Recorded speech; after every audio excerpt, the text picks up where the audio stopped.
ప్రభుత్వ ఉపాధ్యాయులంతా టెట్ రాసే నిర్ణీత సమయంలో అర్హత సాధించాల్సిందేనని సుప్రీంకోర్టు స్పష్టం చేసింది. విద్యా హక్కు చట్టం అమల్లోకి రాకముందు నియమితులై 5 ఏళ్లకు పైగా సర్వీసున్న టీచర్లు ఉద్యోగంలో కొనసాగాలంటే 2 ఏళ్లలోపు తప్పనిసరిగా టెట్ పాస్ కావాలని సుప్రీంకోర్టు చెప్పింది.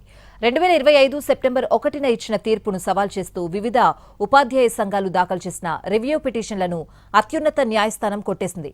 అయితే ఇన్ సర్వీస్ టీచర్లు టెట్ పాస్ కావడానికి ఇదివరకు ఇచ్చిన 2 ఏళ్ల గడువును 3 ఏళ్లకు పెంచుతూ వెసులుబాటు కల్పించింది. అంటే ఇన్ సర్వీస్ టీచర్లు టెట్ పాస్ కావడానికి ఇదివరకు 2027 ఆగస్టు 31 వరకు విధించిన గడువును ఇప్పుడు 2028 ఆగస్టు 31కి పొడిగిస్తున్నట్లు పేర్కొంది.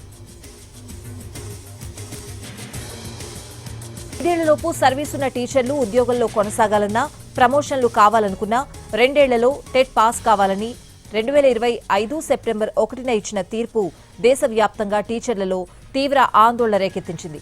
దాన్ని సవాల్ చేస్తూ 69 ఉపాధ్యాయ సంఘాలు గత ఏడాది అక్టోబర్ 12న దాఖలు చేసిన రివ్యూ పిటిషన్లపై మే 13న విచారణ జరిపి తీర్పు రిజర్వ్ చేసిన ధర్మాసనం ఇప్పుడు వాటన్నింటినీ తోసిపుచ్చుతున్నట్లు వెల్లడించింది.